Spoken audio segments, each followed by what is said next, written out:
Hello friends, I am your study mate Sarika Ramola और आज हम करने वाले हैं उत्तराखंड करंट अफेयर 2022-23।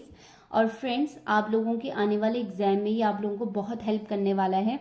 तो मैं जो ये करंट अफेयर करवाऊंगी उसको क्वेश्चन आंसर फॉर्म में करवाऊंगी कि कैसे क्वेश्चन पुटअप हो सकते हैं, साथ ही उससे रिलेटेड जितनी भी और चीज़ें हैं कि और क्या क्या क्वेश्चन पूछे जा सकते हैं वो सब मैं यहाँ पे आप लोगों के लिए डिस्कस करूंगी। तो आप लोग इस करंट अफेयर को ध्यान से देखिएगा। हैं तो कहने के लिए 25 क्वेश्चन, लेकिन इससे लगभग आपके 50 क्वेश्चन कवर हो जाएंगे।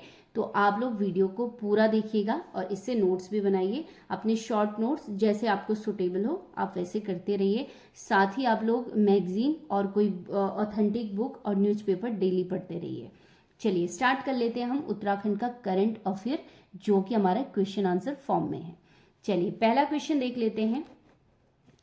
उत्तराखंड में NEP यानी न्यू एजुकेशन पॉलिसी के अंतर्गत बाल बाटिका योजना में बच्चों को कितनी वर्ष की आयु से फॉर्मल एजुकेशन से जोड़ा गया है। ठीक है, जो हमारी न्यू एजुकेशन पॉलिसी है इसके अंतर्गत उत्तराखंड ने क्या किया है कि बाल बाटिकाएं जो योजना है आंगनबाड़ी में इसको स्टार्ट किया है। तो इसमें आपको बताना है कि फॉर्मल एजुकेशन से हमने कितने साल के बच्चों को जोड़ा है। ठीक है, 4 ऑप्शन है इसमें, 2.5 वर्ष, 3 वर्ष, 3.5 वर्ष और 4 वर्ष। तो इसका राइट आंसर क्या हो जाएगा? 3 वर्ष। ठीक है, और उत्तराखंड न्यू एजुकेशन पॉलिसी को लागू करने वाला पहला राज्य भी है। ठीक है, चलिए नेक्स्ट क्वेश्चन देख लेते हैं। स्वच्छ भारत मिशन की 6 श्रेणियों में प्रथम पुरस्कार किस राज्य को दिया गया? ठीक है, राज्य बताना है कि स्वच्छ भारत मिशन की 6 श्रेणियों में जो प्रथम पुरस्कार दिया गया वो किस राज्य को दिया गया। ऑप्शन है उत्तराखंड, हिमाचल प्रदेश, असम और मिजोरम। तो इसका राइट आंसर क्या है? उत्तराखंड है। ठीक है, उत्तराखंड को मिला है ये। चलिए नेक्स्ट और बहुत इंपॉर्टेंट क्वेश्चन देख लेते हैं। उत्तराखंड की सविता कंसुवाल जिनकी मृत्यु 4 अक्टूबर 2022 को एक दुर्घटना में हुई, इनका संबंध था। ठीक है, तो हमने 4 ऑप्शन दिए हैं यहाँ पे, साहित्य, पर्वतारोही, वैज्ञानिक, निर्माता, निर्देशक। तो इसका राइट आंसर क्या हो जाएगा? पर्वतारोही। जो सविता कंसवाल थी वो एक पर्वतारोही थी और इन्होंने, अगर आप देखेंगे तो बहुत सारी चोटियों को फतेह किया है। इन्होंने मई 2022 में एवरेस्ट फतेह की। साथ ही इन्होंने इससे पहले, जब ये एवरेस्ट फतेह की, इससे पहले इन्होंने 2022 में ही माउंट मकाऊ पर्वत की भी फतेह की, माउंट उसको भी चढ़ी वो। उससे पहले इन्होंने 2021 में माउंट ल्योहोत्से जो है उसको भी फतेह किया। तो इनके नाम बहुत सारे रिकॉर्ड हैं। लेकिन अभी जब ये इसी पर्वतारोहण के किसी कैंप में गई थी, इनका पूरा बैच ग्रुप जा रहा था, तो उसी में दुर्घटना के कारण इनकी मृत्यु हुई है। ठीक है, तो आपके पास क्वेश्चन कैसे भी पूछा जा सकता है। और उत्तरकाशी में इनकी मृत्यु हुई है और साथ ही आपके पास बहुत सारे क्वेश्चन पूछे जा सकते हैं इससे। ठीक है, तो मैंने इसमें आपको बहुत सारे फैक्ट बता दिए हैं कि और क्या क्या है। बेसिकली जो सविता कंसवाल थी वो पर्वतारोही थी। ठीक है, चलिए नेक्स्ट क्वेश्चन देख लेते हैं। हाल ही में अल्मोड़ा जिले के शेखर जोशी का निधन हुआ, वे थे। तो आपको बताना है कि जो अल्मोड़ा के शेखर जोशी थे वो क्या थे। हिंदी साहित्यकार, पर्वतारोही, वैज्ञानिक या समाजसेवी। तो इसका जो राइट आंसर है वो है विख्यात हिंदी साहित्यकार। ठीक है, चलिए इन्होंने बहुत सारी रचनाएं की हैं, अल्मोड़ा के थे ये। इसमें से इनके अगर देखें तो मेरा पहाड़, आदमी का डर, कोशी का घटवार, ये सब रचनाएं किसकी हैं? शेखर जोशी की, जिनका संबंध कहाँ से है? उत्तराखंड के अल्मोड़ा जिले से। चलिए नेक्स्ट क्वेश्चन देख लेते हैं।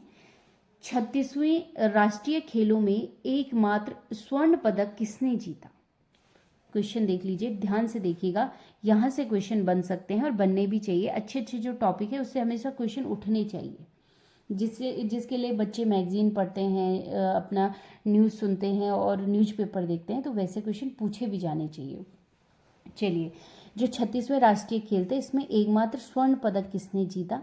पायल, ज्योति शर्मा, किरण या रूपा रानी। तो इसका राइट आंसर क्या हो जाएगा? पायल।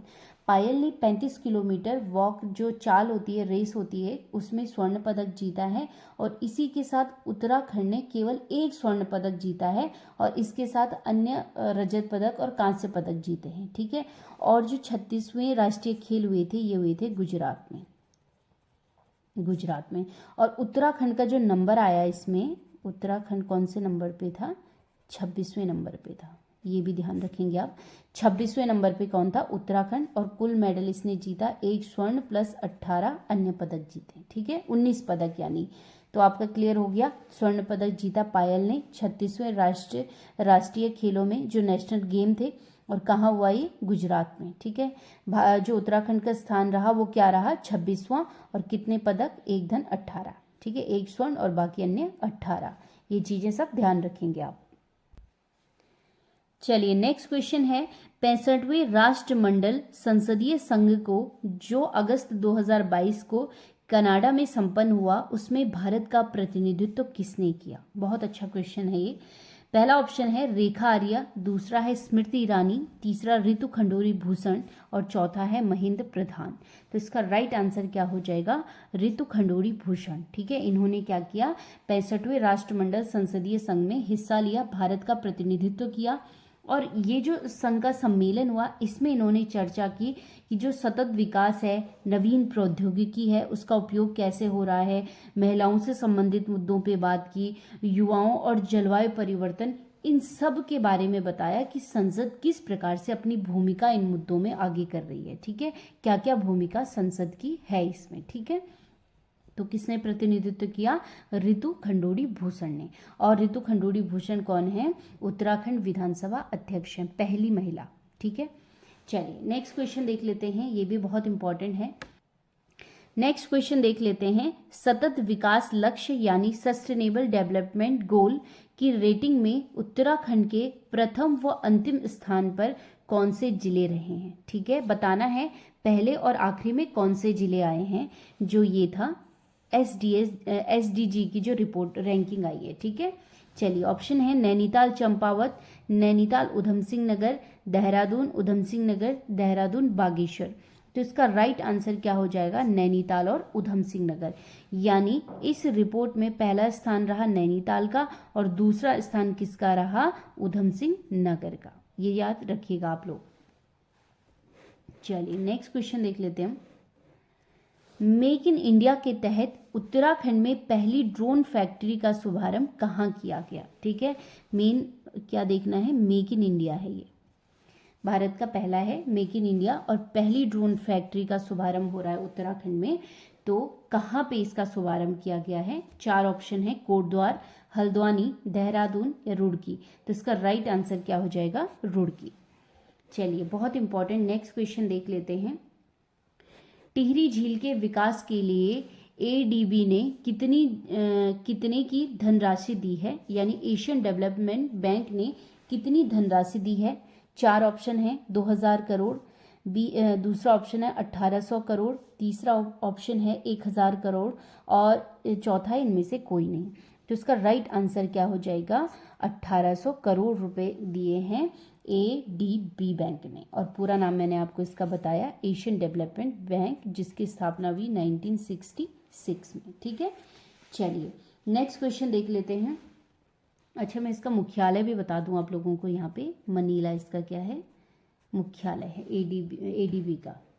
ठीक है, उसने ये टिहरी झील के विकास के लिए कितने रुपए दिए हैं? 1800 करोड़ रुपए। ये चीज़ें पूछी जाती हैं कई बार। ठीक है, नेक्स्ट क्वेश्चन देख लेते हैं, बहुत इंपॉर्टेंट। भारत के किस राज्य को most film friendly special edition पुरस्कार दिया गया है?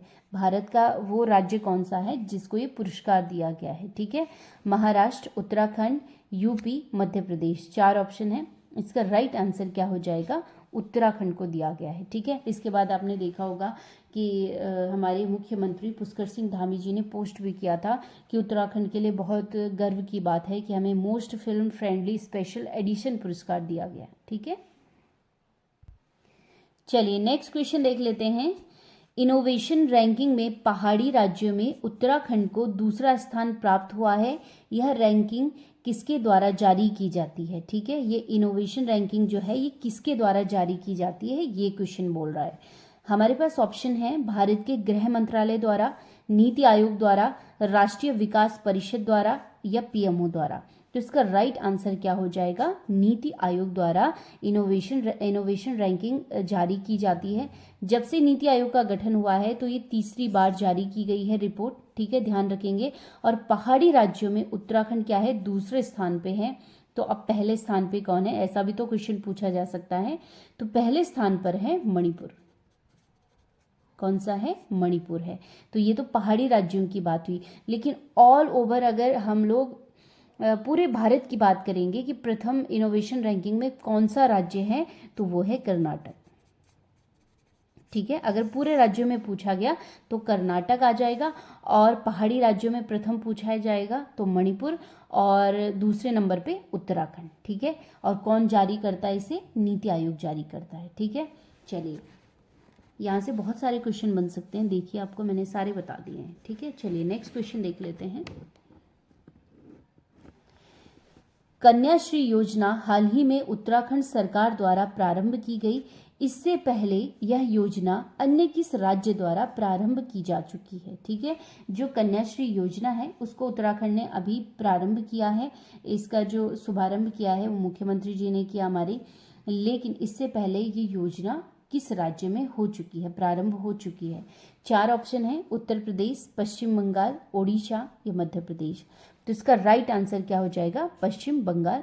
और इसके अंतर्गत क्या किया जाता है, कन्याश्री योजना के अंतर्गत, कि जो अविवाहित लड़कियां होती हैं, यानी उनकी उम्र होती है 13 से 18 वर्ष की, जो कन्याएं होंगी उनको स्कॉलरशिप दी जाएगी, ठीक है।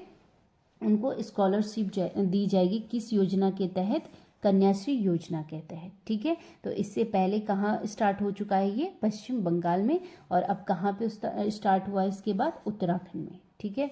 एज मैंने आपको बता दी है लड़कियों की कितनी होगी इसमें, 13 से 18 साल। चलिए नेक्स्ट क्वेश्चन देख लेते हैं, बहुत इंपॉर्टेंट है ये भी। 2022-23 उत्तराखंड के बजट का फोकस क्षेत्र क्या है, ठीक है। किस पे बजट ने फोकस किया है इस बार। ऑप्शन है शिक्षा, स्वास्थ्य, गरीबी की समाप्ति, रोजगार सृजन, पर्यटन को बढ़ावा व पलायन रोकना, ठीक है। ये 4 ऑप्शन दिए गए हैं। तो इसका राइट आंसर क्या हो जाएगा, रोजगार सृजन, पर्यटन को बढ़ावा व पलायन रोकना हमारे इस बजट का फोकस रहेगा 2022-23 का, ठीक है। इसको ध्यान रखेंगे। चलिए नेक्स्ट क्वेश्चन है, बहुत इंपॉर्टेंट है, ऐसे क्वेश्चन भी पूछे जाते हैं। देखिए जैसे मैं आपके लिए 14वां क्वेश्चन लाई हूँ। उत्तराखंड के गरीब परिवारों में अंत्योदय कार्ड धारकों को 1 वर्ष में कितने एलपीजी सिलेंडर निःशुल्क दिए जाएंगे, ठीक है। क्वेश्चन समझ गए कि जो गरीब परिवार हैं और उनके पास कौन से कार्ड हैं, अंत्योदय कार्ड हैं, उसमें 1 वर्ष में कितने एलपीजी सिलेंडर निःशुल्क दिए जाएंगे। ऑप्शन है 2, 3, 5 या इनमें से कोई नहीं। तो इसका राइट आंसर क्या हो जाएगा, 3, ठीक है। तो 1 वर्ष में कितने सिलेंडर मिलेंगे, अंत्योदय कार्ड वालों को 3 सिलेंडर मिलेंगे। और इसके लिए 22-23 के लिए जो सरकार ने बजट दिया है वो दिया है 55.50 करोड़ का, ठीक है। लगभग 56 करोड़ दिए हैं एलपीजी में, जो हर परिवार को 1 वर्ष में कितने सिलेंडर दिए जाएंगे, 3 सिलेंडर दिए जाएंगे, ठीक है, एलपीजी के। तब जाके इतना ज़्यादा बजट इनके लिए दिया गया है। तो कैसे भी क्वेश्चन आपके पास आएगा आप करेंगे उसे। कभी कभी तो टोटल पूछा जाता है इसके बारे में कि कितना बजट इस चीज़ के लिए लगाया गया है, तो आपको बताना है कितना लगाया गया है, ठीक है। चलिए नेक्स्ट क्वेश्चन देख लेते हैं, और ये भी बहुत इंपॉर्टेंट है। चलिए क्वेश्चन है, उत्तराखंड में समान नागरिक संहिता के लिए विशेष समिति का गठन किया गया है, इसके अध्यक्ष कौन है। इसमें 4 ऑप्शन दिए गए हैं, रंजना प्रकाश देसाई, प्रमोद कोहली, सुरेखा डंगवाल और इनमें से कोई नहीं। जो उत्तराखंड में आप देखिए एक समिति बनाई गई है समान नागरिक संहिता की। जैसे आप देखेंगे कि गोवा ने भी समान नागरिक संहिता, जो राज्य गोवा बना है, पहला राज्य है जिसने ये लागू किया है। तो उत्तराखंड ने भी एक समिति बनाई है कि क्या हम उत्तराखंड में भी समान नागरिक संहिता ला सकते हैं, जो संविधान के किस आर्टिकल में दिया गया है, 44वें आर्टिकल में दिया गया है, ठीक है, 44 में दिया गया है। तो क्या हम इसको उत्तराखंड में अप्लाई कर सकते हैं? इसके लिए एक समिति का गठन किया गया है। इसके अध्यक्ष के बारे में बताना है कि इसके अध्यक्ष कौन है, ठीक है। चारों ऑप्शन मैंने आपको बता दिए। इसका राइट आंसर हो जाएगा न्यायमूर्ति रंजना प्रकाश देसाई, इसकी क्या है, अध्यक्ष है। अब इस समिति में आप देखिए, एक अध्यक्ष होगा और 4 क्या होंगे, सदस्य होंगे। कुल मिला के जो ये समिति है ये 5 सदस्यीय समिति है, जिसमें एक अध्यक्ष और 4 अन्य सदस्य हैं, ठीक है। तो इससे जितने भी क्वेश्चन आएंगे ये आपको करने हैं। चलिए नेक्स्ट क्वेश्चन देख लेते हैं। उत्तराखंड के गठन, यानी उत्तराखंड का गठन कब हुआ था, 2000 में। उत्तराखंड के गठन के बाद से अब तक यानी 2022 तक कितने सीएम यानी चीफ मिनिस्टर रहे हैं उत्तराखंड में, ठीक है। बहुत इजी क्वेश्चन है। तो आप देखिए, तो हमारे 23 सालों में कितने सीएम बने हमारे उत्तराखंड में, ये बताना है, ठीक है। ऑप्शन है 10, 12, 14 या 9, ठीक है। तो इसका राइट आंसर क्या हो जाएगा, 12। अब आप देखिए, आप लोग बोलेंगे नहीं इतने 10 होने चाहिए थे, 11 होने चाहिए थे, लेकिन यहाँ पे कुल पूछा गया है। ऐसा नहीं पूछा गया है कि निर्वाचित या अंतरिम या ऐसा कुछ भी नहीं पूछा गया। आपको टोटल पूछा गया है कि कितने सीएम हैं 2000 से लेके 2023 तक। तो कितने सीएम बने हैं हमारे मुख्यमंत्री, 12 मुख्यमंत्री बने हैं, ठीक है। इसमें निर्वाचित वगैरह कुछ भी नहीं पूछा गया है। अब आप देखिए कि हमारी विधानसभाओं के कितने चुनाव हुए हैं। एक हुआ था 2002 में, ठीक है, 2007 में, 2012 में, 2017 में और 5वां हुआ 2022 में। तो 5 विधानसभा चुनाव हुए हमारे पास अभी तक हमारे उत्तराखंड में। और मुख्यमंत्री कितने बन चुके हैं, 12 बन चुके हैं। हर महीने, हर 2 महीने मुख्यमंत्री बदलेंगे तो संख्या ऐसी बढ़ती जाएगी, ठीक है। तो आप लोगों को ये ध्यान देना है, हमारी विधानसभा के चुनाव हुए 5 बार और टोटल मुख्यमंत्री कितने बन चुके हैं, 12। चलिए नेक्स्ट क्वेश्चन देख लेते हैं। उत्तराखंड के वर्तमान दुग्ध विकास एवं मत्स्य पालन मंत्री कौन है? बहुत इजी क्वेश्चन है। 4 ऑप्शन है, सौरभ बहुगुणा, चंदन रामदास, प्रेमचंद्र अग्रवाल, सौरभ कुमार जोशी। तो इसका राइट आंसर क्या हो जाएगा, सौरभ बहुगुणा हो जाएगा, ठीक है। चलिए नेक्स्ट क्वेश्चन देख लेते हैं। यानी मैंने आपसे जो ये मंत्री पूछा है ना, तो आपने और मंत्री भी पढ़ने हैं जिनके बारे में कुछ खास होगा, अलग सा होगा, कुछ नया सा हुआ होगा। 2022 का जो विधानसभा हुई थी, तो आपने उन चीज़ों के बारे में पढ़ना है, ठीक है। ऐसा नहीं है कि बिल्कुल यही मंत्री पूछा जाएगा आपके पास। ये तो ये है कि आपको ये साइड में देख के जाना है कि हमें ये चीज़ें उठा के पढ़नी है। चलिए नेक्स्ट क्वेश्चन देख लेते हैं। वर्तमान सीएम श्री पुष्कर सिंह धामी किस विधानसभा सीट से उपचुनाव जीते? बहुत इंपॉर्टेंट क्वेश्चन है। उपचुनाव जीते कारण क्यों? अपना चुनाव अपनी सीट से जहाँ से विधायक चुन के आना था वहाँ से हार गए थे। तो अब हमारे पास क्वेश्चन क्या है कि वो कहाँ से जब दोबारा चुनाव करवाए गए, उपचुनाव करवाए गए, तो कौन सी सीट से वो जीत के आए? 4 ऑप्शन है, खटीमा, चंपावत, पिथौरागढ़ और काशीपुर, ठीक है। तो इसका राइट आंसर क्या हो जाएगा, चंपावत हो जाएगा। और अपनी सीट से वो हार चुके थे, उसके बाद भी उनको मुख्यमंत्री बनाया गया। अब जब मुख्यमंत्री बन ही गए हैं तो किसी न किसी को अपनी सीट छोड़नी थी जहां से वो उपचुनाव लड़ते। तो ऐसा कहाँ से किया गया, चंपावत से किया गया, ठीक है। उसके बाद बहुत सारे लगभग 55,000 वोटों से वो जीते। तो मतलब ये आप समझ सकते हैं, कहीं तो वो हार रहे हैं और कहीं बहुत ज़्यादा अंतर से वो जीत रहे हैं। तो क्या सस्पेंस है ये हम लोग नहीं कह सकते हैं, बस ये है कि जो उपचुनाव है वो जीते हैं चंपावत से, ठीक है। चलिए नेक्स्ट क्वेश्चन देख लेते हैं, इम्पॉर्टेंट है ये भी। विधानसभा से मैंने इसलिए क्वेश्चन डाले हैं क्योंकि हमारी जो 5वीं विधानसभा है अभी 22 में ही चुन के आए हैं सब, तो इससे क्वेश्चन पुटअप होने की बहुत सारे चांसेस होते हैं, ठीक है।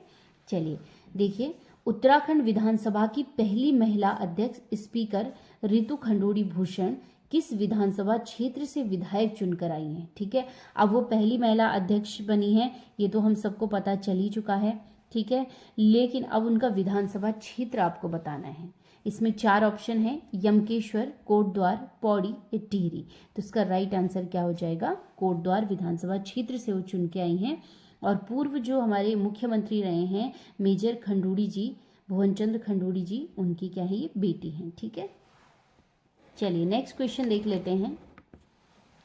विधानसभा चुनाव 2022 में कुल महिला उम्मीदवार विजयी रही। ठीक है, महिला उम्मीदवार तो बहुत सारी थी, लेकिन विजय होकर कितनी आई, कितने विधायक बन के आई हैं? ऑप्शन है 6, 7, 8 और 10।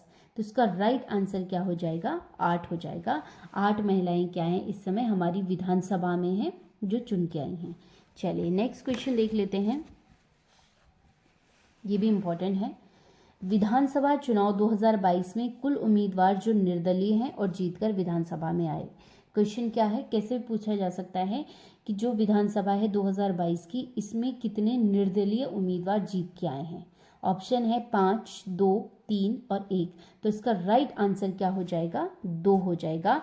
और 2 में मैं आपको बता दूं, जो यमुनोत्री उत्तरकाशी की विधानसभा सीट है उससे जीतकर आए हैं संजय डोभाल निर्दलीय, और दूसरी सीट है हरिद्वार की। ठीक है, हरिद्वार की दूसरी सीट, और वहां से चुनकर आए हैं उमेश कुमार खानपुर से। हरिद्वार विधानसभा क्षेत्र में है, यहाँ पे लिख ही देती हूँ मैं आप लोगों के लिए। ठीक है, एक तो है खानपुर से। खानपुर किस में आता है? हरिद्वार में। ठीक है, कंफ्यूज नहीं होना है, हरिद्वार में आता है खानपुर। यहाँ से आए हैं कौन?